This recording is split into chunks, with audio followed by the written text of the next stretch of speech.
And welcome, one and all, to another episode of Night Shift.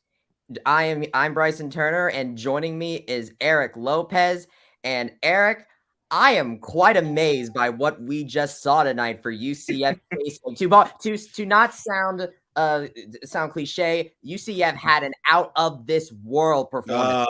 You and Matt Berry of ESPN with the space references. Very good. But it was a good night. 70 points. Most points UCF has ever scored against an FBS opponent in school history. We'll break this down and look forward to breaking this down. We'll have Kyle Nash join us from outer space. There you go. There's more reference there. He'll join us from the stadium after the post game to share his thoughts. We're also going to talk a little bit because I'm assuming everybody's going to be in a good mood. I can't imagine we're going to have a lot of negative comments on this game. So we are going to talk a little bit about American Conference basketball media days today. Kyle covered that. We'll ask him about that a little bit as well. Plus, you and I, Bryson, will talk about a little UCF women's soccer history that we got to see in person today before the football game. So that's all coming up on this edition of Night Shift. You can follow us on the YouTube channel, folks. Hey, do us a favor. Give us a thumbs up and subscribe to the YouTube channel. We're going to have content. We have post-game press conferences for all UCF sports here. Make sure you follow blackandgoldbanneret.com, as well as follow us on Twitter at Black and Gold Banneret as well. So follow us on all over social media. And, of course, you can watch every Night Shift after UCF football games on all social media platforms, on Facebook Live, on Twitter, and, of course, on the YouTube channel. So, Bryson, it's a packed show here, Bryson.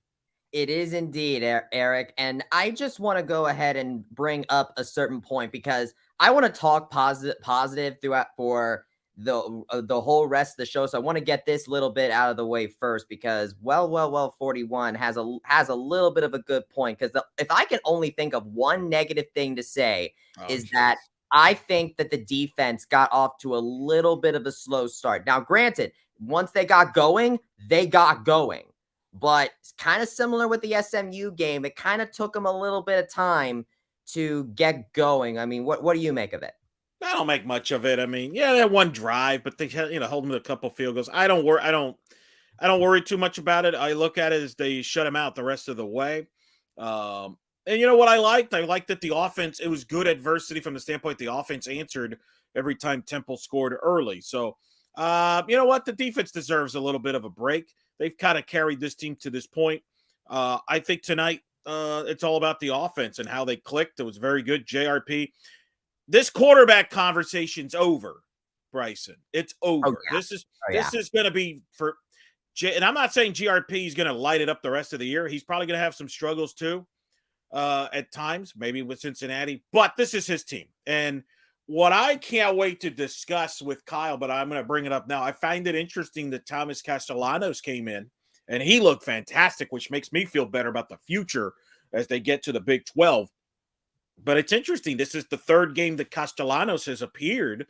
I don't think Mikey King we're ever going to see take another snap here unless there's a injury. Do you agree with that? I feel like I'm not saying that Castellanos would take over, but I think there's a possibility he takes over if something happened to JRP. But I don't think we're ever going to see Mikey King take another snap at UCF. I think this is JRP's team, and I think Thomas Castellanos is coming along quite fine. And I feel better about the quarterback position for the present and the future tonight better than I have, say, the last month or two. And I'm not saying that JRP is going to, like I said, going to light it up the rest of the year. But I think you have to feel good about the quarterback position with the present and the future.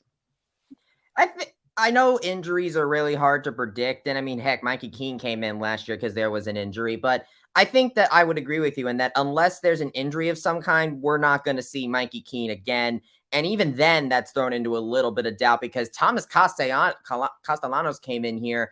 He went perfect 6 for 6 for 6 fantastic yards, and he led the team in rushing yards after his 3 attempts. I agree. And it makes you wonder if something were to happen to JRP, wouldn't maybe they just go with Castellanos because it's not as big of an adjustment offensively because he's very similar to JRP, whereas Mikey Keen's a completely different quarterback. So credit to the staffs. Credit to all the JRP people that were believers. I like JRP, but I had questions. So I'm not going to say I'm one of those because I wasn't. I was hopeful. I thought he did give him the best shot, but he's coming along nicely, and the receivers are coming on nicely, and the running game was good. I mean, this was what I think Gus Malzahn dreamed of when he named JRP the starting quarterback. Don't you, Bryson? I think so too. One thing that I mentioned, and maybe this is because I was clouded by Temple's performances, because let's not forget the fact that no team that Temple has played yet this season, I don't really care that if it was like the Dukes and the Lafayettes and whatever, no team that played Temple this season got more than 30 points. UCF got more than double that. No, they look good. They look good, and they needed to do this. Temple's defense wasn't one to sneeze at.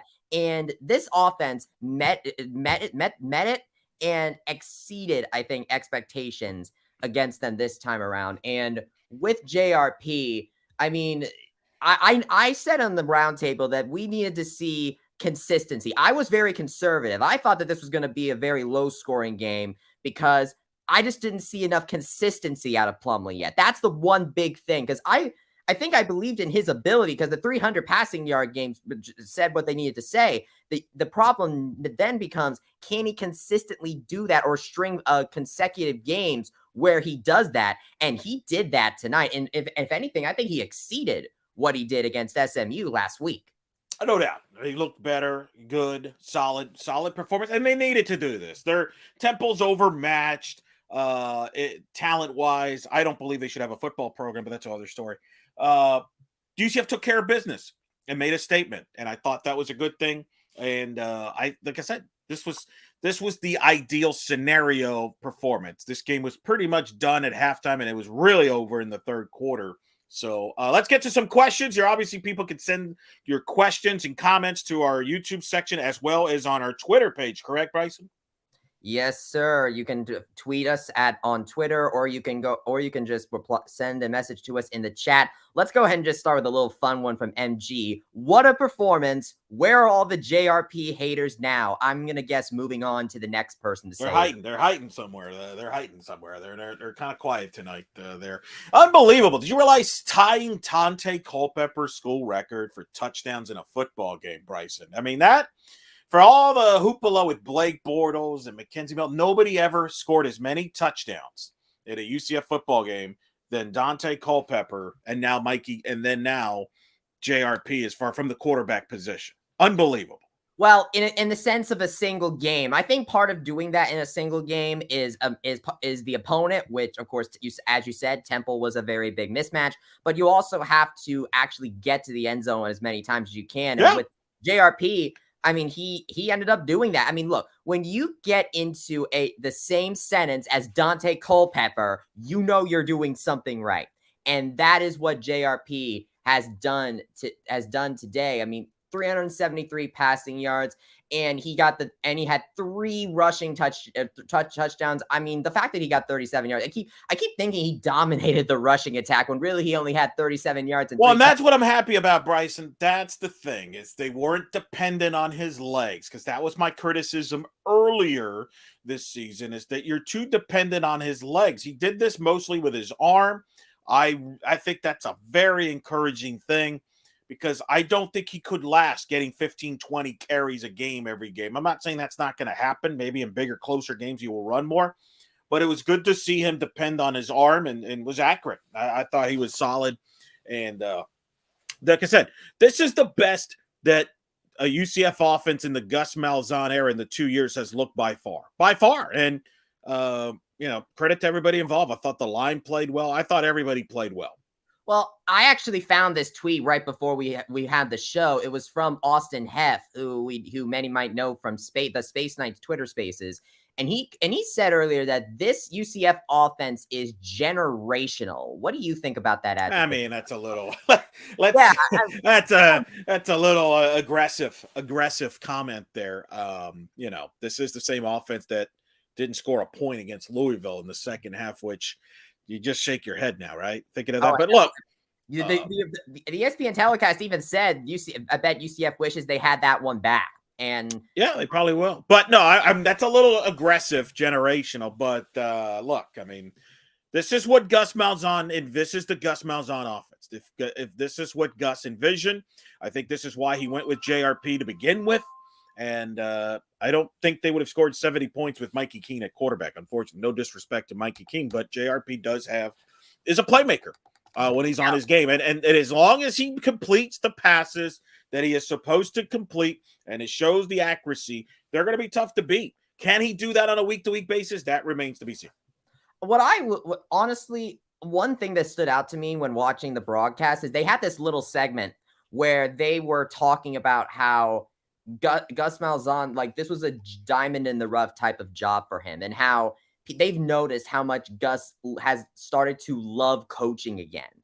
And there's less There's less pressure here. It feels like that environment has really helped him be kind of, I guess, with the pressure off of him in not like how it was at Auburn. Well, nothing's like Auburn. I mean, Auburn was it's toxic. I mean, look at what's going on with Brian Hartson, how they try to get him out during the offseason. I mean, it's toxic in that place. So this is, I mean, yeah, I agree. I think he's enjoying coaching.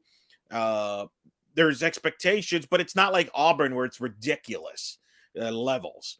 Absurdity. So yeah, I think he's enjoying it. I think he knows he's in a great situation, obviously with the move to the Big 12. So and you're getting a lot of talent, and he's got a good staff. He's built a good staff, especially all Kraus. So yeah, I agree with that. I think that's fair.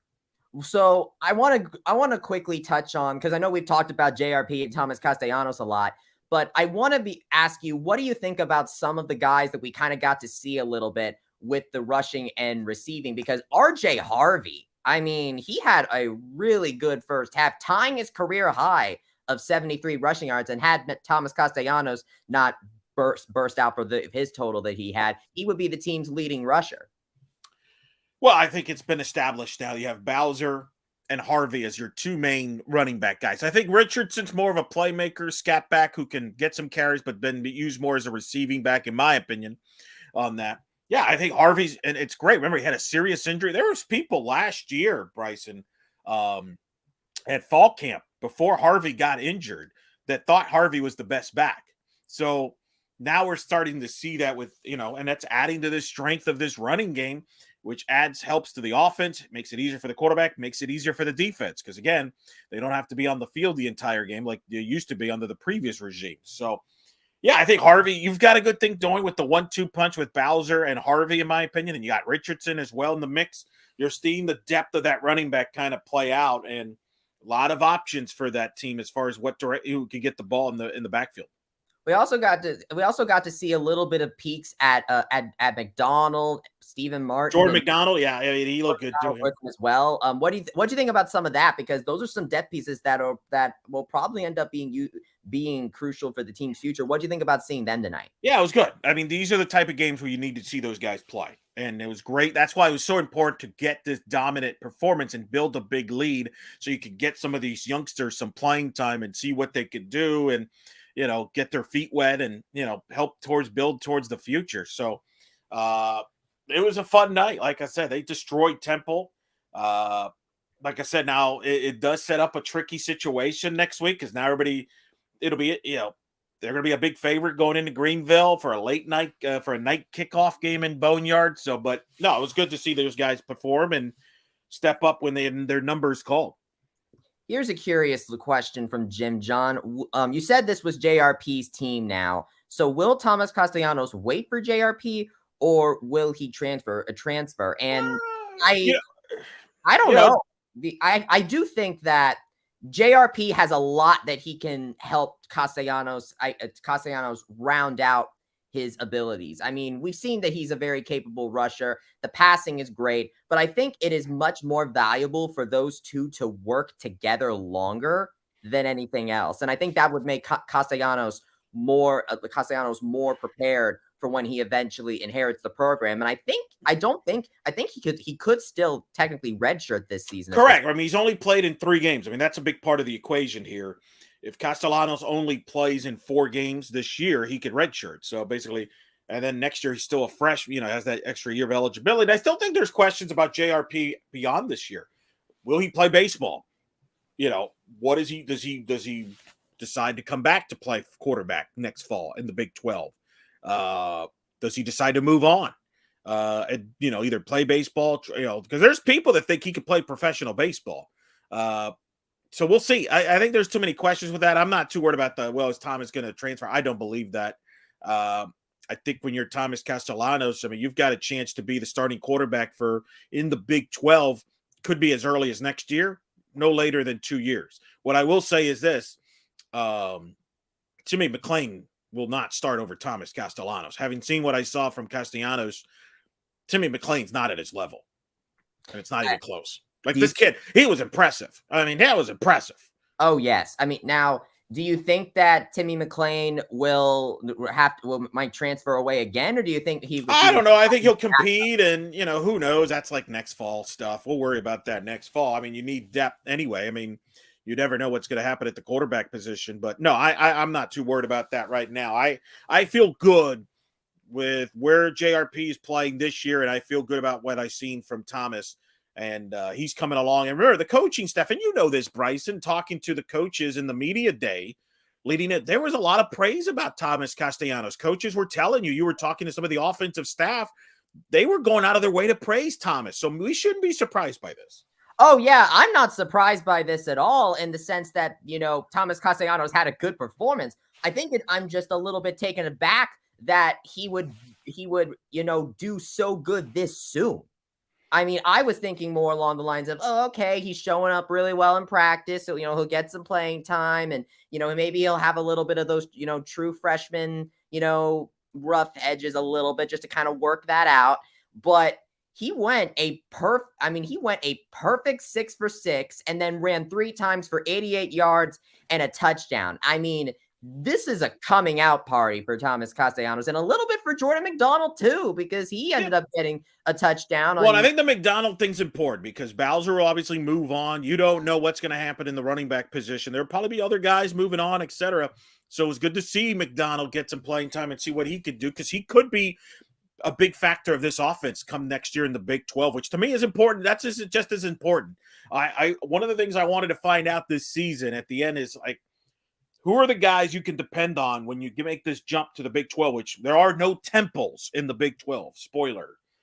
And I feel better about it with what I've seen from some of the youngsters.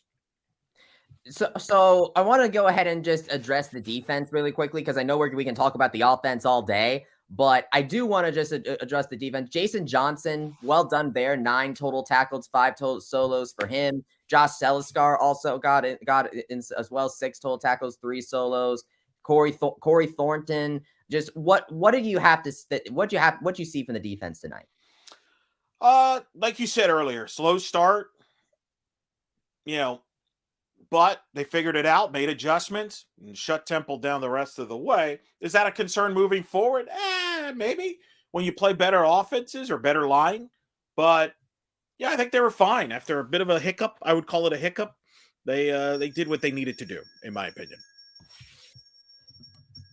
All right, so let's go ahead. We have a question from Dan Johnson, who says, I'm a little concerned about consistency. Yeah, like Dan Johnson and I are kind of thinking on the same wavelength a little bit. I need to wait until they play a tougher team. Don't you? I do agree with you on that level. When I did talk about consistency, Dan, I was referring more to John Rice Plumlee specifically, because he hadn't had a 300-yard rushing game consecutively until, last week against SMU and this week against Temple. But as far as consistency, I can say that I wouldn't doubt you. I wouldn't say that having doubts is a bad thing, because Temple is Temple. The mismatch, like Eric said, is there. And so we're going to have moments in the conference schedule coming up in the future. I mean, we're going to have to face ECU, Tulane, Navy. And I know what you guys are going to say. I don't care what Navy's record is. I am going to be wary of them all the time. I'll worry about them all the time. But with these games that they have coming up, and all of them are going to be outside the state of Florida too. After this game, they're now going to be heading outside the state of Florida for the first time. And I'm very intrigued to see how this team will handle being in a hostile environment. and if they'll be able to keep up the consistency that they've been showing as they perform here in the bounce house. What do you think, Eric? Dan asked about the team's consistency, and he says that we need to wait until they play a tougher team to really get a handle on it. And I kind of mentioned a little bit how, this is going to be it. We've now reached the end of the long streak of playing games in the state of Florida. So what are your thoughts on all this? The problem is there's not many tough teams on the schedule. So I hear that. I agree. Like Cincinnati will be tough. East Carolina is tricky. I'm going to be really interested to see how this team comes out in Greenville. You mentioned it earlier, just a moment ago about playing at night in Greenville. First flight of the season. How does first flight for the team? That's going to be a good environment. I've been up there to the Boneyard in Greenville. It's a beautiful football stadium. It's rocking when it's packed. So I'll be curious how this team comes out for that game. Cincinnati's a big game. It's looming. And then, honestly, Bryson, here's the thing. We're going to learn everything about this UCF team and where this team is going this year in the next 3 weeks. At East Carolina, Cincinnati, and I believe at Memphis right after that. That's where we're going to learn, I believe, everything. Those are your next 3 games for UCF. That's going to be the biggest. That's going to be the biggest, to me, where we're going to learn what this 2022 UCF football team is. Either they're going to be a conference championship favorite at the end of that, perhaps a New Year's Six favorite contender, or not. But that's, to me, when you look at the schedule, you're at ECU's a tricky game, home to Cincinnati. That's looming big. Could be a top 25 game if both teams take care of business in the next couple of weeks. Maybe College Game Day makes a return. We'll tease there. And then at Memphis, which is a tough place to play. And then I'll actually let me correct myself. The next 4 games at ECU, host Cincinnati, at Memphis, and at Tulane, because Tulane has played very well this year. So the next 4 weeks to me will define this season for UCF. 3 of the next 4 on the road with ECU, Memphis, Tulane, and then Cincinnati, the defending champions in the league.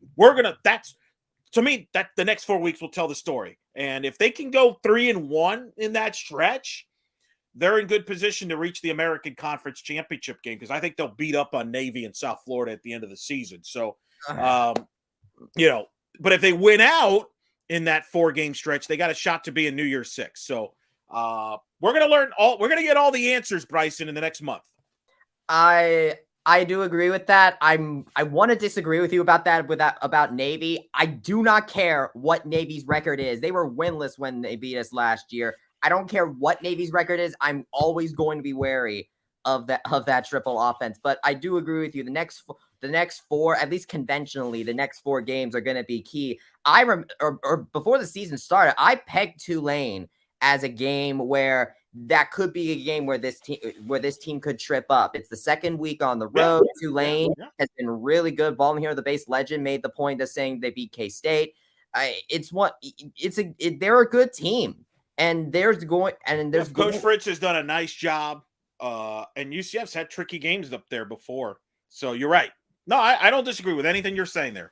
I think the next 4 games, I want to see how that team comes out of it. Because those are, let's be real, Cincinnati, Memphis, maybe, and Tulane, 3 of those teams are contenders right now for the conference championship game. So that's why those games could be a swing game as far as tiebreakers are concerned. So it's going to be very interesting. And this is why, Bryson, the ECU game's tricky, because you can't start thinking about Cincinnati going on the road to East Carolina. You know what I'm saying? This is the true definition of a trap game.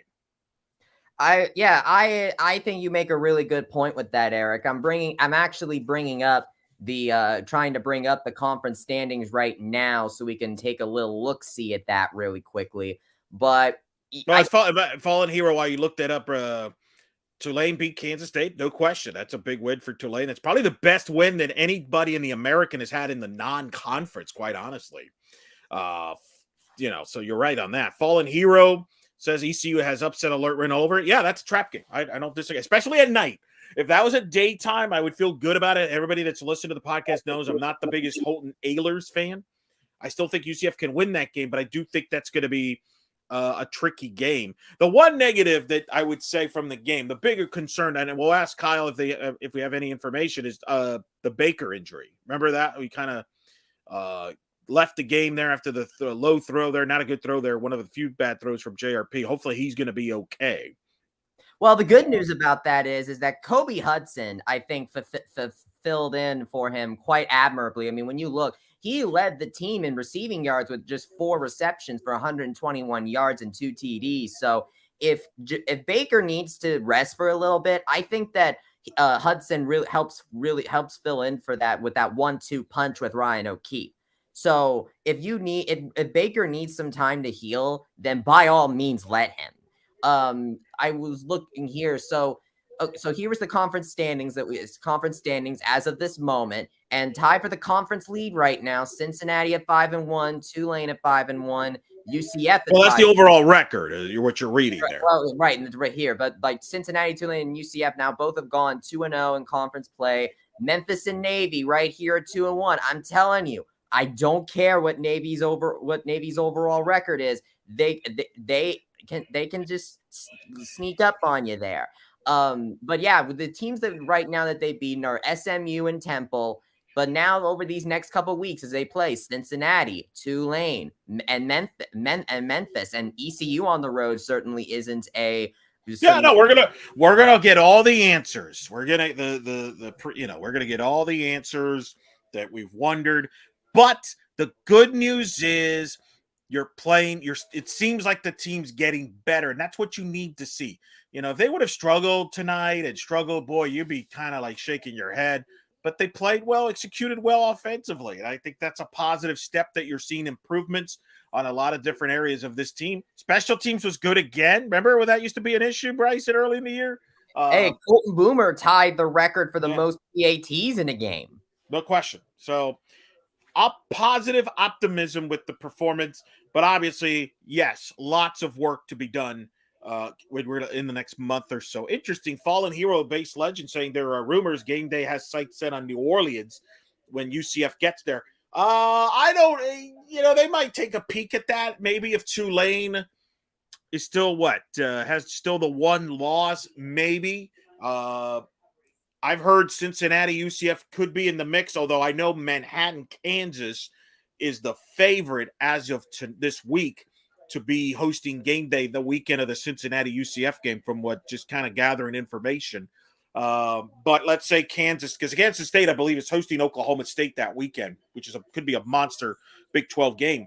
But let's say that Kansas State or Oak State trip up between now and then, and UCF Cincinnati wins out. They may call an audible there. So I may write a little bit about this in the next week or two on Black and Gold Banneret. We'll see.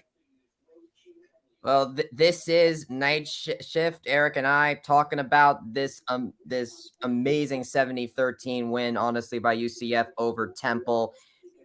Eric, I do have one question because I was watching the telecast, and they mentioned how UCF needs to be ranked right now, and I don't, and I heard that, and I thought, I mean, I get why you'd say that because the performance they're having right now is dominant, but I don't know. I mean, you think UCF is more deserving of a top 25 spot than James Madison? That's all subjective there. Look, they lost to Louisville. Louisville's not a good team, and that's why they're not ranked. Do I think they're going to get more votes this weekend? Yes, I do think they'll get more votes because a lot of people watched them tonight that will likely, hey, that team's really good. Would it surprise me if they're ranked this week? No. But I think, I don't know if they will, but I think they'll receive votes. But as far as should they be ranked? No. I mean, look, if they beat Louisville, they would have been ranked. And Louisville's a bad team. I'm sorry. So that's unfortunately, that's what it is. And look, this team's going to prove themselves, is going to prove it if they're a top 25 team or not, based on the next month that we just talked about, Bryson. At East Carolina, Cincinnati. If they beat those teams, they're going to be ranked. That'll take care of itself. So I'm not too concerned about it. So, all right. I wish that we could have Stat Boy Drew, Andrew Glukov here with us to talk about this, but Sir Epic has now said it. And I want to say, can we talk about the uniforms? They look solid from the broadcast. Sir Epic, I think these might be my new favorite Space Game uniforms, to be honest with you. because not only did UCF win with style, they looked good doing it. And the only thing that maybe holds this uniform back for me a little bit is the helmet. If only because I don't really like the color transition on the logo. It looks like too much is going on there. My favorite before this year was 2019, and that helmet, because I love the uniform then too, but the helmet had a much, more unifying theme there with the moon background. Here with the mixture of colors, it feels like there's a little too much going on there, but uniform wise, like the jersey wise, this is I think by far my favorite. The Canaveral blue never looks so good in my opinion. And the contrast between the black and the white and the trimming around the number, that was well done.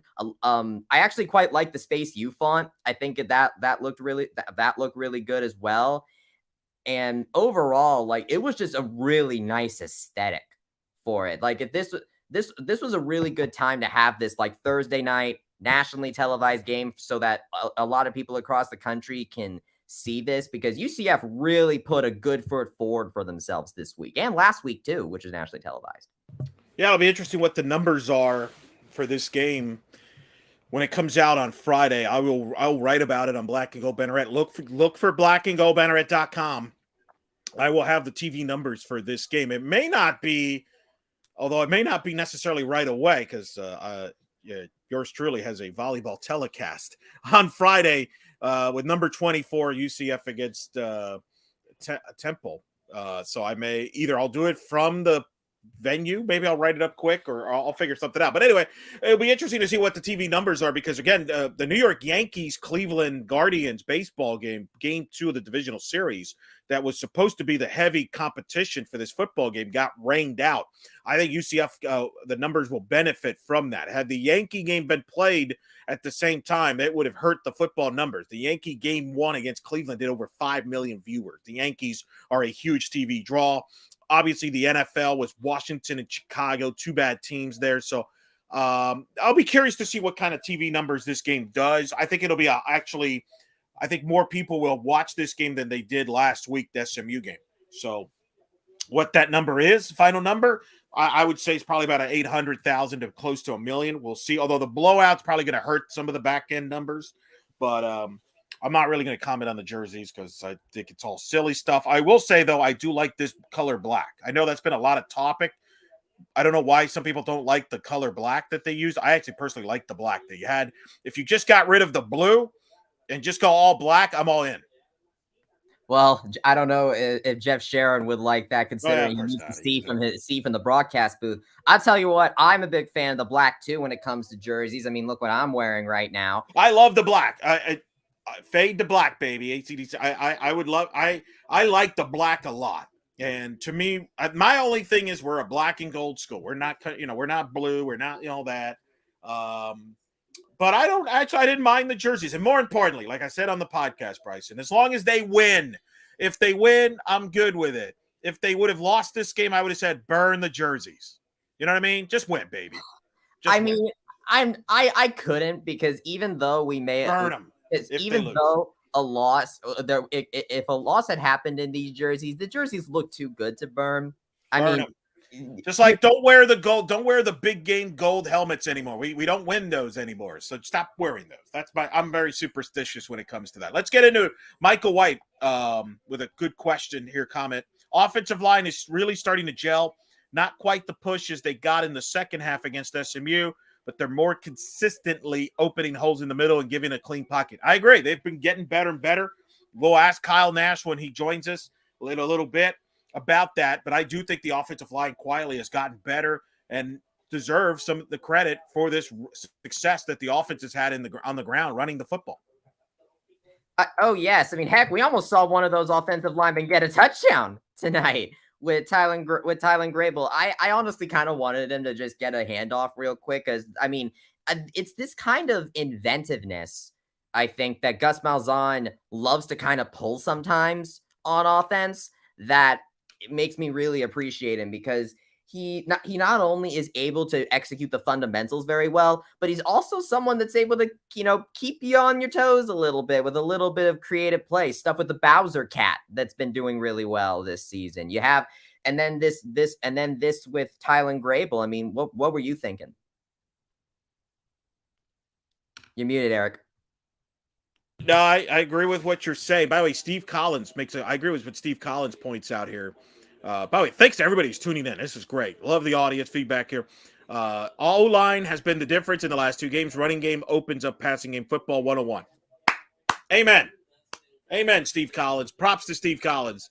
Nailing it. It all starts in the line. I really have enjoyed that. I really do the deal there. So we'll see. Good performance there. So let's good performance there where, like I said, the offensive line, I think they're getting better and better deal. So a couple other notes. I guess you wanted to get into the Ross Dellinger report that, of course, has to come out right on the eve of the kickoff of this game on Thursday night about the Big 12 close to finalizing their schedule, correct? Yes, Eric. So, because UCF is going to be joining the Big 12 next season, and then Ross Dellinger came out with an article today that mentioned that the Big 12 is now, it seems it is coming to finalizing a scheduling format for the 2 years that it will include UCF, Cincinnati, Houston, and BYU, as well as Texas and Oklahoma before they leave for the SEC in what is scheduled to be 2025. And what I want to really target here is this paragraph here, where it says, in the targeted format, conference members will continue to play 9 league games in a divisionless model with the top 2 teams advancing the championship game. The 2-year format is set up for each team to play all others at least once. So what I'm hearing here is UCF versus Texas and Oklahoma could be in the cards if Texas and Oklahoma end up staying through 2025 like this model supposes. Right. I'm still skeptical that's going to happen. Everybody's telling me they're gone after 2024. Could this be an article that was leaked because to put some pressure on Oklahoma and Texas to perhaps cough up a few bucks? Perhaps. That is significant, though, because a few months ago I was told that the new members of the Big 12 would not get an opportunity to play Oklahoma and Texas in the Big 12. So that is significant news on that. That's good for the box office. Let's be real. If UCF gets to host Oklahoma or a Texas, let's say, in the next year, that will be box office for ticket sales and things like that. So that's good news. Timing of this is interesting. I've always been told that the Big 12 schedule will come out in the next by the end of October. Remember, the commissioner of the Big 12 will be here on the Wednesday before the Cincinnati football game. So maybe we'll get some more information at that point. Pam Duffy with a quick question, thought here before we go to our Kyle, who's about to join us. Let's talk about the quarterback swap. Castellanos looks promising. Glad he got some reps. Amen to that, Pam. That was really, really good. Let's bring in our guest, Mr. Bryson Turner, to talk about more about the quarterback position, shall we? Yes, sir. Let's do that. Everyone watching on YouTube and listening later on here now to talk about the game is the student of the game. Wow. Look at that suit. Look at that suit. Background. Perfect background for the space game. Perfect. Nice location scouting, Kyle. Hey, this is what I do. This is part of the job. And hey, listen, I'm not going to take credit for a suit. I'm not brave enough to wear a jacket in this heat, but maybe for the bowl game. Wait, is that a dark black you're wearing there, just like the football team did? Is that like kind of the homage there? That looks like a dark black sweatshirt there. It is a dark black shirt. I even have some gold cufflinks here. Also, my pink tie for Cancer Awareness Month as well. Well done. Well done on that. Let's get your thoughts about this game. A lot of praise tonight about the quarterbacks, JRP and Thomas Castellanos, which I really want to get into about that as well. But let's first your overall thoughts on this dominant performance for UCF. We said on the podcast, Kyle, they needed to make a statement and dominate. They did that. Oh, unquestionably. And listen, it doesn't just start with the quarterback position and all of that. And I put that aside because I know we're going to go there a little later. Listen, offensive line, of course, it starts there. They handled business. Heck, they even got involved on the ground there with Grable. getting what is listed as a carry for a really long toss there near the goal line to set up Bowser's touchdown. And I have to point out Bowser's touchdown because the other running touchdowns, for the most part, were by quarterbacks and not running backs, right? And then, of course, the receivers handling their business. The defense keeping their cool. Oh, well, I mean, Temple was 100% in the red zone. Oh, darn. That number's blowed up, right? By the way, the number that matters, still less than 20 points a game allowed for your UCF Knights. One other thing I noticed is that Temple had not allowed any team so far, because Michael Rukowski mentioned before the game, they said Temple's defense was pretty good, and they were pretty good before this. They didn't allow anybody to get 30 points or more, and UCF went and got more than double that. Oh, yeah. That's it. I mean, listen, what more can be said for domination? This is what it looks like, gentlemen, where it goes on all cylinders. That is what it is. And say what you will about Temple as an opponent. I know Eric and I were our own set of critical for certain things that they would provide, on the Black and Gold Banneret podcast. But they came out and did a few things you didn't expect either. The first 3 plays were good for 39 yards. I wasn't ready for that. Now, granted, corrections were made and adjustments took place. And listen, at the end of the day, it's that consistency that everybody's trying to look for, and you saw consistency tonight. I want to read you what Steve Collins, a listener, tweeted just before you got on, because I think this is right up. We've been discussing this. O-line has been the difference in the last 2 games. Running game opens up the passing game. Football 101. I think that's a great statement. Is it not a coincidence that JRP is starting to play better as the offensive line's playing better? Yeah, listen, if Mr. Collins were here, I would high five him and show appreciation for his visionary statement there. No, I mean, obviously that goes in line with what we've been talking about 100%. And I can only bang the drum so much. The offensive line did their job tonight. It's what you want to see. Kyle, I want to ask you something because I've been monitoring the Twitter, and in the group chat we have going here, the Black and Gold Banneret. Andrew Glukov said that the Kobe Hudson presser might be his all-time favorite for him. Can you talk about what Kobe Hudson had to say after the game and what maybe might have compelled Drew to make that claim? Well, Drew's a blue-collar guy, so I think I know the specific thing he was bringing up, but he started off talking about how he felt like the team got better. The way they got better from him, the word he used a lot was belief. We've heard faith from this group, from coaches, from the offensive players, from the defensive players, for the offensive players, believing that the offense would catch up to the defense, which obviously the scoreboard has shown we have seen, right? That belief and all the offensive players that were up there tonight had that look of seeing the vision come to life. And by the way, the bonus of John Rice Plumbing coming out in a blue flight control astronaut suit was an interesting touch at the presser as well. I'm not sure if you've seen that on Twitter yet, but yeah, that was a bit of a surprise. He was jealous of Coach that he got dressed up in the hype leading up to the game. So he was the quarterback. His offense put up 70-something points. He got his opportunity. But going back to Hudson, when asked how John Rice Plumlee has gotten better in his mind, one word: vision. And it's funny. Not only was it he who said that, I believe there was another player that said that. John Rice Plumlee, I asked him, Coach Malzahn has said that the goal for the offense was to get better in small steps. What's the giant leap that you've made to improve your game, John Rice? And he said, as well, vision. That pass that he found Bowser on early in the second half, that could have, and ball by all rights by other quarterbacks in the nation should have been a busted drive, was rescued by him finding Bowser across the bleeding field where he broke off that. It's listed as a 45-yarder, but hey, as far back as he was in the backfield, I think it was closer to 60.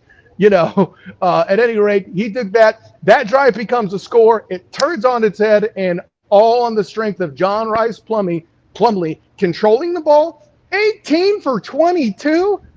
That's a completion percentage, ladies and gentlemen. And by the way, no turnovers 2 games in a row for John Rice Plumlee.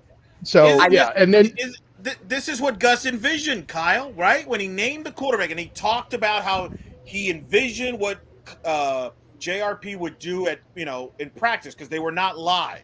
So he said, hey, this is how he would have done because he couldn't run and stuff. This is what Gus envisioned, why he put JRP in. Tonight was a win for Gus in that regard in the quarterback position. And Thomas Castellanos in this system looked fantastic too, coming off the bench as well. If you're a UCF fan tonight, I feel really good about the quarterback position right now moving forward with what I saw from JRP and Thomas. There's clearly been improvement there.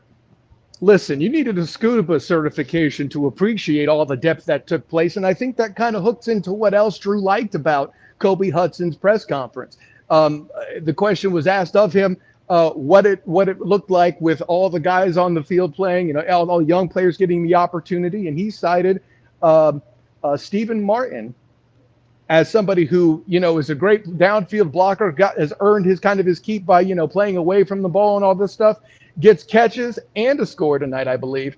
Just a huge night when you see your brothers like that from their perspective get more time. It's great to have a 7 targets for 7 catches stat for Ryan O'Keefe, but the guys who don't get to have time, get their chance to eat, is something the vets like to see because they remember being those younger players. And I'm kind of referencing some of O'Keefe's responses to press conference questions too, but he said he likes seeing it because he remembers being that young guy. I did see, by the way, to clarify what you said earlier, Kyle, I did see the picture of John Rice Plumlee in the little suit thing on Twitter. Was that the same one that Gus wore for the TikTok video that they posted? Listen, I'm over 40, Bryson. I don't watch TikTok, so I'll leave it to you to figure that out. But no, I don't know that it was the same one, but John did cite that he was jealous of Coach that he didn't get a chance to dress up like he did leading into the week. So what else did you think stood out from the press conferences tonight from what you heard? I asked Coach what he felt like. The goal, again, as he said it on Monday, I mentioned it in the presser preview on the blackandgoldbanneret.com.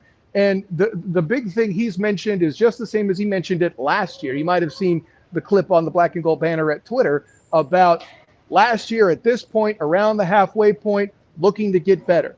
Looking to be that team that gets good late, like great teams in college football do. I asked Coach what he thought they did better. And really, I think the answer he gave me, what I basically kind of put together is consistency. Consistency is the thing that he saw, doing it time and again, getting all the little details right. 2 penalties on the evening. I think that's a low mark for this squad so far this season. And granted, I know this isn't SMU. Of course, that was a blowout too. So say what you will, but it's going to be interesting. I know as far as the next step for growth leading into the ECU game, which is a Saturday night affair on the road, I'm wondering if the focus is going to be figuring out how to win on the road consistently. Because listen, if they make a bowl game, chances are, if they remain successful, it's not going to be something in their backyard just dropping down to the Gasparilla for a short drive for fans to basically take over the place. They're going to have to take a trip, and if they want that postseason success, they got to get used to doing it. Well, look, I said earlier, next month at East Carolina, come to host Cincinnati. Go to Memphis. You go to Tulane. That's in the next 4 games. That, to me, will define the 2022 UCF football season, don't you? Yeah, just the statement of there's only 2 more home games in itself is kind of mind-blowing. So the ability to travel on the road, and I'm talking about bowl games. You're right, Eric, I'm premature. The ability to travel on the road is something they better have if they want to make this season as successful as it looks like it could be. Well, let me ask you about Javon Baker. What do you know, if anything, if that was talked about after the game, and what's the sense about Javon Baker? Do you think he'll be okay? Yeah, the scuttlebutt is a coach did mention him getting nicked up. What I've heard is that it's an ankle, but at this point in a game like this, Eric, I mean, we've talked about it. Bryson, I'm pretty sure you're on board with this too. That Temple isn't exactly the marquee opponent they're worried about. They want to be able, I would assume at the very least, they want to have enough guys ready if East Carolina gets into a shootout, which it might. I know Holton Ahlers is Ela's favorite quarterback, but he's a guy that's been slinging for 300 yards a game this season, say what you will. So if that game goes into a shootout, you're going to want all your guys as healthy as you can get. And hey, that's why the backup's 8. That is what it is. And hopefully Baker can make a quick recovery. Let me ask you about the quarterback thing for a couple things. Do you agree now this is JRP's team from here on out unless he gets injured? I'm pretty sure that's been made clear some time ago by Coach. I understand. There's just some people in the audience, some people, out there still, they're going to hold on to hope that, I know. There's some people, JR, pouting. I get it. But in order for – you see what I did there? Yeah. At this point, for Plumlee to be pulled other than injury, I think it's going to have to take multiple losses at this point. We're talking he would have to drop all the road games basically for me to even think that they'll talk about it, which is really actually a span of 4 games because honestly, since he may come out and do well on defense, they're still respectable, despite the graduation. So basically, if those people are still holding out hope for that to happen, stop. Right. Yeah. And I'm not saying he's going to light it up, the rest of the year, but I'm just saying this is his team. And I think you can tell that by the players, right? They believe in him. That's the impression you're getting too, and talking to him not just in post games but in media availability, don't you? Oh, 100%. Even defensive guys are saying the same thing, about seeing that all come true and going from being the group that's kind of carried this team, let's call it what it is early on, and to see the offense catch up. They're excited to watch the entire team work together in synchronicity. Heck, any football player that gets to play on a team where everybody is clicking like they're supposed to. I was lucky enough to experience that in my semi-pro time. It is a unique feeling like no other. Let me ask you real quick, Bryson. Let me ask you this then. Let's say your thoughts on Castellanos tonight. Here's my theory. Obviously, right, as a young quarter. Yeah, go ahead. Go ahead, Eric. Sorry. No, go ahead. Go ahead with your thoughts on him first, then I'll kind of piggyback off that. As a young quarterback, obviously you saw a lot of running and all of that. But the passes he did throw, granted, they weren't bombs or anything crazy like that, but were strikes that were very precise, had good velocity, and most importantly, gentlemen, he was under pressure. Listen, I'm on record as saying early on he still looked like that deer in headlights. We're starting to see that fade, gentlemen. And if you're a UCF fan, seeing that growth before your eyes happen in these late affairs where it's out of hand, but he's coming in to do his job to get better, he's going to be somebody that has that potential to improve. I'm not saying he's going to replace JRP, but let's just put it this way. If JRP stays, we don't know how that's going to work, obviously. But in the outside chance he stays, Castellanos, I think he'll stay here and continue to develop and then work into being that guy. It's going to be very interesting what another offseason will do for him. I also love this toughness running a guy over on one of his long runs to get that touchdown. That's what you want to see the young player. They're not at that stage where they're like, hey, pump the brakes quite yet. So a lot of good things from Castellanos tonight, no question. Let me ask you this. If something were to happen to JRP and he goes down, do you think the staff considers just going to Castellanos because you don't have to change the offense as much as you would if you had to go to Mikey Keene? That kind of crossed my mind a little bit during the fourth quarter. I got to admit, Kyle. Plus, Mikey Keene hasn't played this year, which is fascinating. Thomas has already played 3 games. You could play in 4 and still get the red shirt. So let's not overreact to that. But Thomas is much more similar to capable of doing what JRP does for this offense and a better fit than Mikey Keene. I'm just throwing that out there. Your thoughts? Yeah, first of all, that makes a butt ton of on-field football sense, Elo. I congratulate you as a Duke of the Diamond to apply yourself to football. No, listen, but joking aside there, I think the big decision that they would have to make, and I'm not connected enough yet to know exactly what that looks like, but if they're willing to burn Castellanos' red shirt, then that's what they're going to do. But I can't rule out that Mikey Keene is still going to be keen about getting some time in, because if the rumors are true that he's trying to transfer, he's going to want to get some film to show people, hey, I haven't lost any time sitting on the sideline for a year. Unless he may not want to play an X amount of games because he would lose a year if he's going to transfer. That's possible too. Again, there's a lot of rules and things in play here. Let's hope it doesn't come to that, because again, that would be under the scenario that JRP is hurt. And Right. if he throws like he does tonight and they don't have to run him as much, which is to me the other thing I liked about tonight, Kyle. Remember, I was not happy how they ran a lot early. He didn't run that much tonight. And RJ Harvey ran a lot, which was great to see. If they could keep him healthy and not force him to run 15, 20 times a game, I think he stays healthy the whole year. And he doesn't have to run 15, 20 times when you got guys like Bowser and RJ Harvey running the way they are, right? Heck, between you pointing that out and Drew having early criticisms about Bowser being overused, well, heck, you're both happy now. We saw Depth go to work tonight. I think he even made a comment, Coach Gus, during the presser about a lot of running backs in tonight. You know, I mean, listen, the black and gold banner red tweet of the night was regarding Jordan McDonald scoring. Okay, that's all I'm saying. You had a very good gif of that with the McDonald's gif right there. I was gonna actually mentioning how, you know, you mentioned the backups eating, and we got some people that had some good time. Jordan E. Wortham we got to see Stephen Martin, we got to see RJ Harvey a little more than we did in the past couple of games, and Jordan McDonald. What were your thoughts about seeing them tonight? I mean, so I don't mean to make this oversimplified, Bryson, but listen, since I've covered UCF for various outlets since 2017, what's the one position that I heard the most hype about offensively? The running backs, again and again. The story to me, and listen, I love seeing Trillion Coles get his carries and, you know, do his thing. He's a great story. Jordan McDonald getting his stuff young. Mark Anthony Richards getting some touches. Everybody ate tonight. I think the story, if we're talking about depth, Bryson, is the receiver core showing out at all parts of the roster. Fantastic stuff there too. But yeah, the running backs did their job. And you know, we kind of joked about this, Jeff and I. You know, it's a matter of getting them the ball with good opportunities when it comes to that receiver core. They're catching it now. Yay. So when they do that, they can do. You're shocked that they're O'Keefe's now, or excuse me, that they're athletes now? Athlete, O'Keefe. Okay, those are synonyms. That's why I said it wrong. But the punchline's this.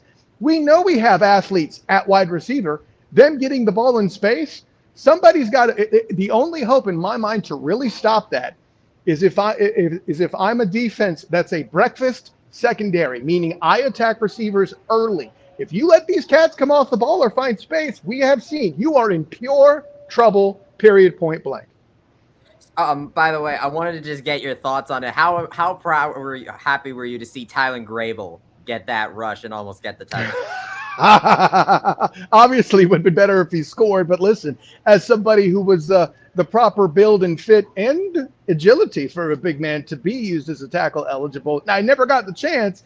But to see that is always fun. And listen, it's meaningful to do in the playbook, not just so big man get ball. But who's expecting that? Who here had Grable on their bingo card getting a touch tonight? Put your hand down, you're lying. This is true.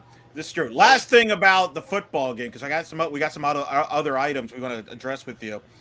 How many security guys had to grab Andrew Glukov to make sure he didn't try to steal one of those space jerseys? How many?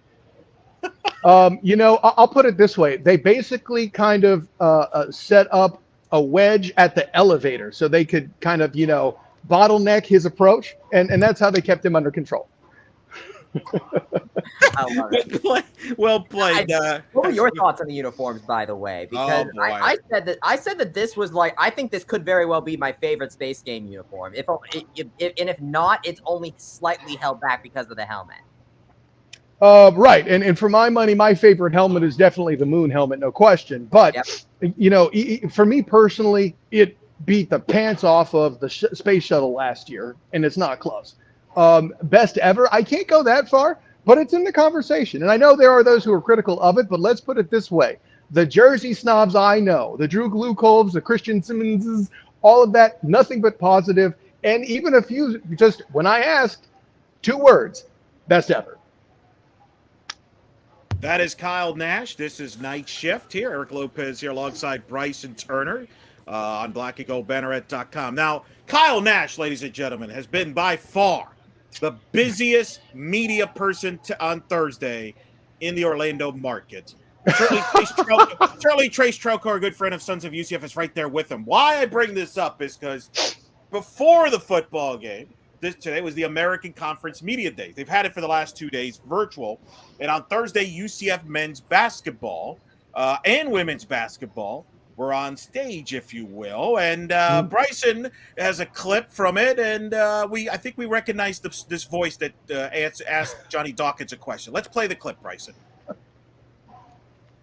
Well, typically for us, we want to stay focused on the task at hand, and that's being as good a basketball team as we can be, and that's going to require discipline. And so, what we wanted our guys to do was to understand the importance of being focused, and then just holding guys accountable, holding everyone accountable to the standards that we have in our program. We have very, very high standards here at UCF, and we want to make sure we hold our student athletes, to those standards. And they've embraced that. As I said, we've gotten, watching our players. It's been fun seeing just the buy-in that they've given us in our culture, because it may be different in another culture. And I think everyone is kind of bought into what we want.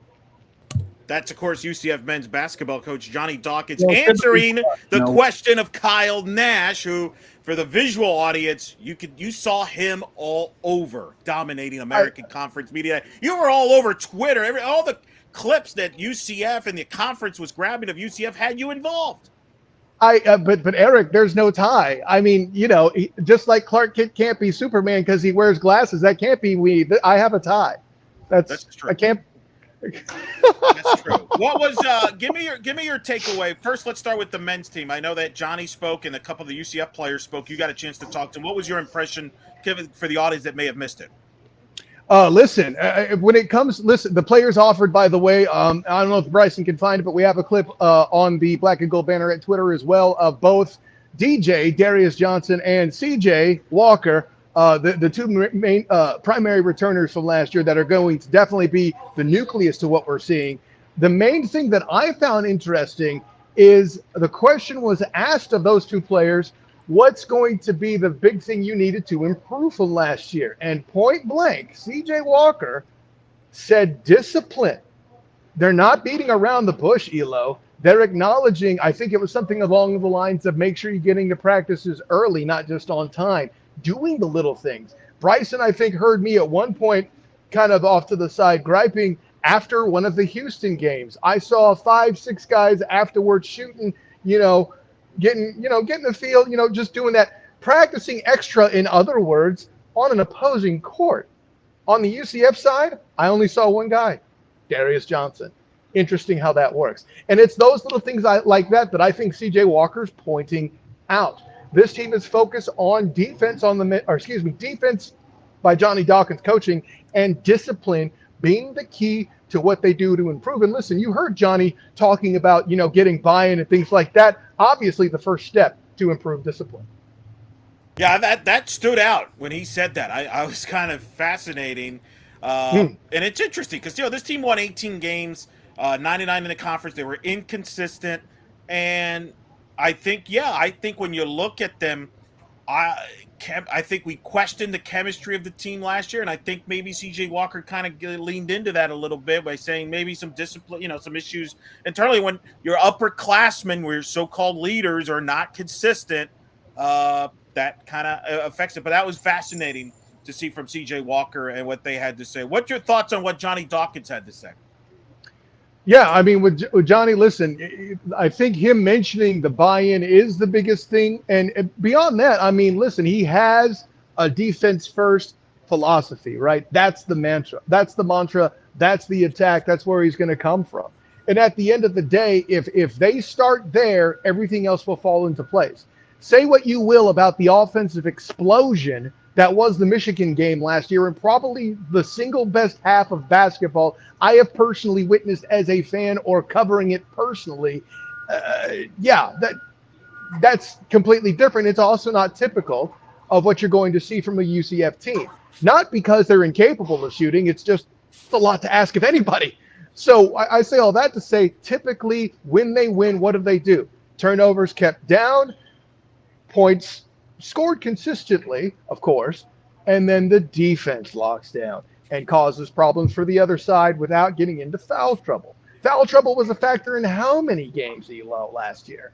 That's the kind of stuff you're looking to take off the table. And hey, on the consistency side, if you're not disciplined and you're not practicing a full clip, how do you build chemistry if you're not together more time that other teams are spending? Bryson, you've got the clip here that Kyle referred to a moment earlier about C.J. Walker, and here's Kyle's conversation with C.J. Walker and those comments. I think the message this year is just defense. Like in the previous teams, the previous winning teams that Coach Dawkins had, they were like #1 defense in the country a few years ago. So we're just trying to build back to that defensive principles and be the best defensive team in the country.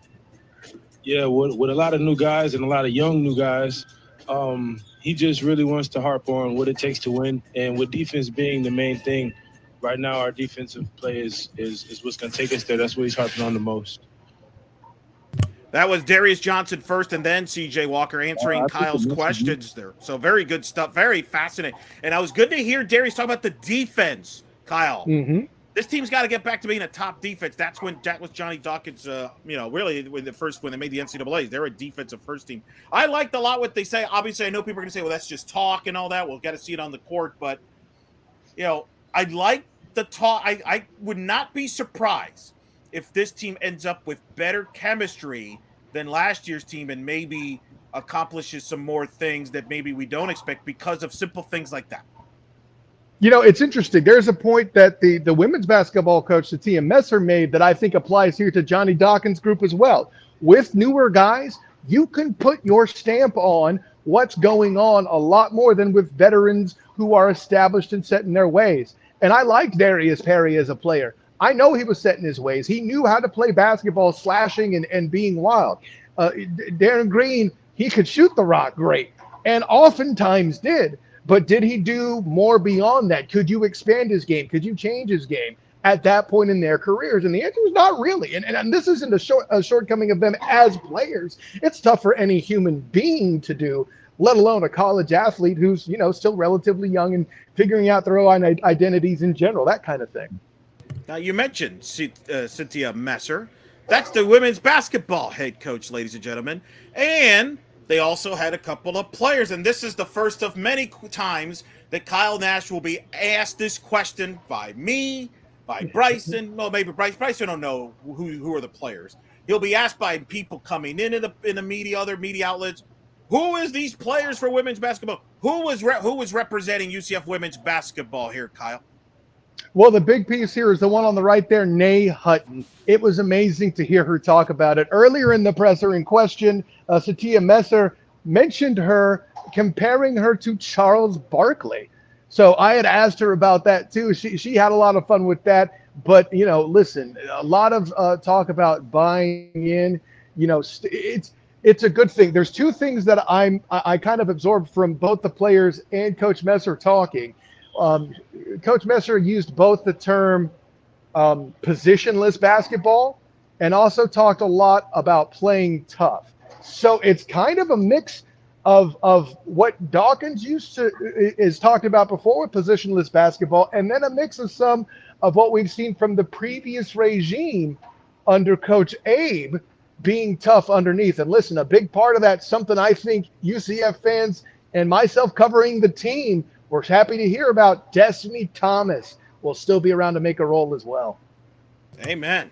Somebody we can recognize there, Bryson. Bryson, let's play the clip there of Kyle talking to the players.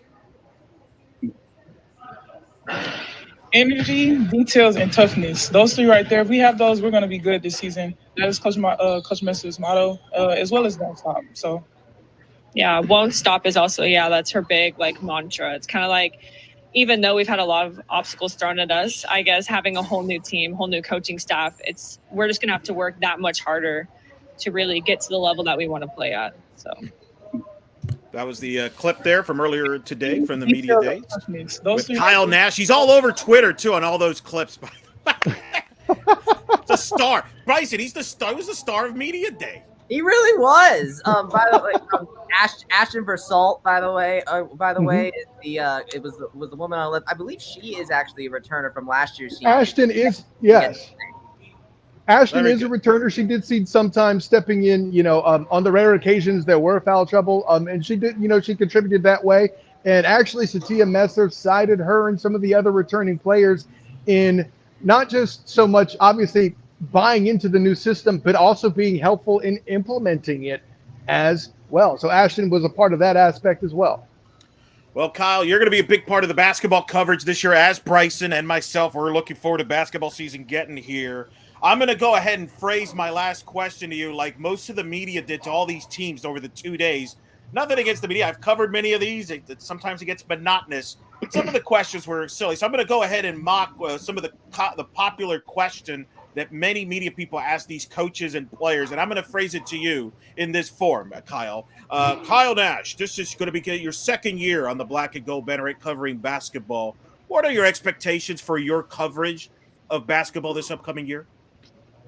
Well, first of all, listen, I feel privileged just to be here for a full year with the Black and Gold Banneret. You two, obviously, of course, and those who watch and partake of the various products we put out there on the Black and Gold Banneret. I feel blessed to be accepted and a part of this group and look to provide whatever veteran leadership I could offer to Bryson Turner or any of the other younger folks that are a part of the team. But at the end of the day, listen, so long as we continue to execute, show you the stuff with our solid predictions that you can expect throughout the season, as we've done with our football coverage and coverage in other sports that Bryson has taken care of on the Olympic side. You'll continue to get a product that's incredibly awesome, despite the fact that this time a month ago, we basically had no idea who was on either team, generally for the most part. That was well done.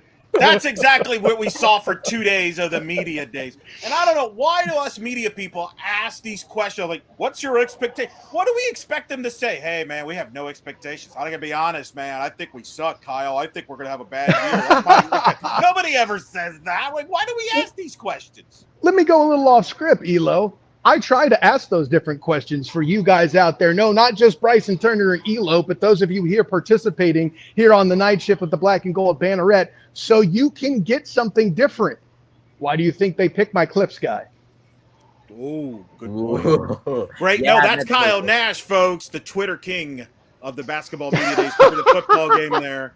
You'll be seeing a lot of his content on blackandgoldbanneret.com with football and basketball. Hey, man, great work today, not just with the football game, but the basketball game. I know it's been a long Thursday for you, just like for many of the UCF personnel people that had to get all that stuff to run there. But fantastic work, and always a pleasure, sir, talking to you. Hey, an honor, joy, and privilege. And listen, from what I hear, UCF Hoops Media Day will be next week. We'll find that out more officially as the word comes. But until next time, gentlemen, class dismissed.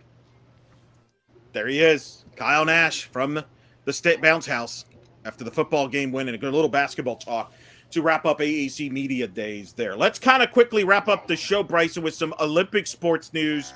Big record, historic day when it comes to women's soccer. Dominant performance at home a couple hours before the football game.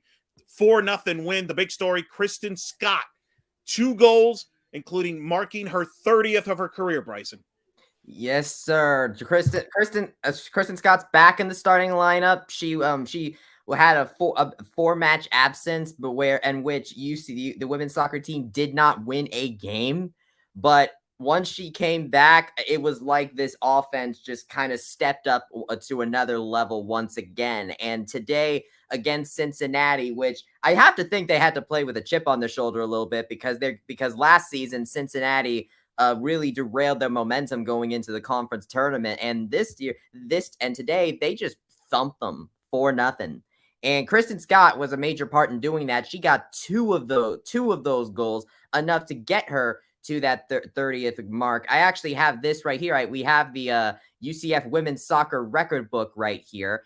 And as you can see, she is now amongst Nicolette Radovic, Michelle Anderson, and Amy Geltz at the 30-goal mark. But if you notice, no one has gotten this far since the Knights have joined the American. Last time somebody has gotten to the 30-goal mark was Radovic. It was Radovic in 2012. So it's been a while since we've had a goal scorer of Kristen Scott's caliber.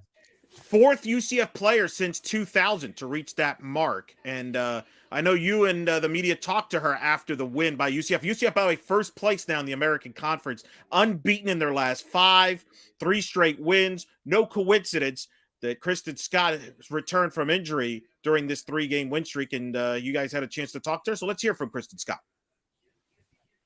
All right, Kristen, back in the starting lineup. Got a pair. What has it meant to you to be able to get back in the starting lineup today? I mean, it means just about as much as the last game. Just any sort of playing time. Like I'm grateful for. It's nice to be on the field with everybody again, and yeah, I mean, it's just playing time. Playing time is awesome. And how valuable do you feel your teamwork is within this team to win each game? I think it's amazing. I think we look so sharp right now. I think like our movement on and off the ball, our passing strength, like we just look great. We look in control. We look dangerous. Like I'm so proud of this team going forward and defensively.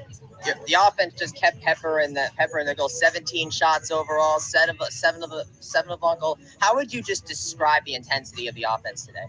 I think everybody just wanted it. Everybody wanted to score, and that's the mentality that we train here. That's the mentality we want. We want people to go to goal, killer instinct, we call it. So just proud of everybody all around, like bringing it to them. How does it feel bouncing back against Cincinnati from last year? Great, freaking great. You ask anyone on this team, really don't like going to Cincinnati. It's cold. Somehow it's always raining. It's turf, field's narrow.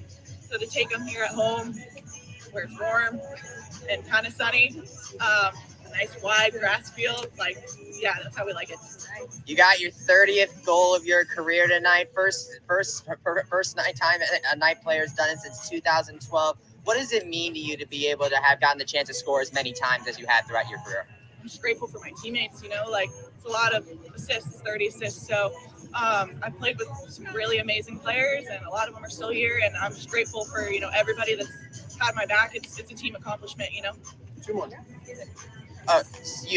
You going up against Tulsa? You're still at Tulsa in South Florida. Ahead of you, both of them are right up there with you at the top of the conference. What has having these last couple matches been for you guys to build some confidence going up against those players? I mean, it's great. I mean, I think that we all have so much confidence as a team. We're having a lot of fun. I mean, how can you score 4 goals and not have fun? So I think we're just ready to keep it rolling. What is it going to take? What do you think it's going to take for you guys to be able to get the W next time around? Stay focused, get the same thing done. Keep being clinical in the box, as Tiff said, on both ends, and we'll get it done. Thanks. Thank you, Kristen. Congrats. That was Kristen Scott after the UCF women's soccer win there. Bryson, you were there covering it, talking to Kristen, talked to Coach Sahadak. Those post games are on our YouTube channel. What was your thoughts in talking to both? Well, first of all, it was just nice to even see Coach Tiffany Roberts Sahadak again because not only was she because she was away coaching with the U.S. women's national team last time when they were off in Europe, and prior to that, they were away from home. And then in the match before they went on their road trip, she was with the U.S. women's national team again. So it was nice to see her again. And I just really liked how she just talked about the intensity, like the killer instinct. I think this team really has that killer instinct to it. And also the back line. This team really reminds me of last year's team in that Kristen Scott's dominating the goal scoring. Caroline Delisle has it locked down in the net. The biggest difference is that Caroline Delisle isn't getting peppered with goals all the time, which was what really, I think, spelled doom for the team last season. Now that they have some depth there that Coach Tiff has said that they have not had for some time, that Delisle now doesn't have to be the last line of defense anymore. And now you can have people like George Eaton-Collins, Kelly Spartan, Matilda Cack that can clear balls and be able to, I guess, take the pressure off, essentially. Dominant defense. They've played really solid. They have not given up a goal in the American. They're on top of the league right now. A couple of weeks to go in the season. They go to Tulsa this weekend. They'll play at Tulsa on Sunday. This is their last flight they got to take in the regular season because after this, they host East Carolina in a big game next Thursday. Then they've got Houston for their home regular season finale. And then they finish at South Florida to conclude the regular season title. And they could be in the mix to host the conference tournament if they win the regular season title and improve their chances of making the NCAA tournament for the automatic bid. Real quick, volleyball will be back home after a month. They're still ranked 24th. They will be taking on Temple on Friday night, then East Carolina at noon. I will have the call with Megan Fitzgerald on ESPN Plus. They're going to honor McKenna Melville after the match on Friday for her 2,000 career kill. She's the all-time queen now in career kills. They're going to honor her later in the year, but there's too many things to honor about her. So it's going to take a while. And then they're going to also they're going to unveil the banner for last year's American Conference Championship before the match against Temple on Friday. And then men's soccer, coming off the big win against FIU, will play at UAB, trying to continue that momentum in the climb in the tough American Conference conference race, the third strongest conference in the sport. Luca Dorado, 7 straight matches with a goal. You mentioned Kristen Scott now with 30 career goals. Luca Dorado is at 27, 3 away from 30. The last time that we had a men's soccer player and a women's soccer player get over 30 career goals on campus in the same year, playing at the same time era, basically, we had to go back to the late 90s. So this is very rare company that we're watching on the Olympic sports. But of course, Bryson, we wrap up with football, the big one on blowout over Temple, 70 points from this offense, and courtesy of our good friend Trace Trucco, who's working just as hard as Kyle Nash of Sons of UCF, playing this clip here from our good friend Ryan O'Keefe talking about the offense. Yeah, I mean, the team overall, brothers, we're a big family, and we knew our time was gonna come at some point. We just kept grinding, just kept sticking to the plan. We just like to have fun, and that's everything. Yeah, that was Ryan O'Keefe after post-game after the Knights win. You'll see all of the post-game press conferences from football and women's soccer and all the sports on Black and Gold Banneret YouTube channel. Bryson, your final thoughts here as we wrap up night shift here. I think this game has very much increased my confidence in this offense. I said before that I didn't think this game would be as lopsided as it ended up being because JRP and the offense have not really shown the consistency that I thought that they need to in order to, show their capability here. They haven't JRP hasn't strung together a consecutive 300-yard passing games until to this time with SMU and Temple. And so while I still think that there are definitely tougher outings ahead on the schedule because now they finally get to go outside the state of Florida for the first time.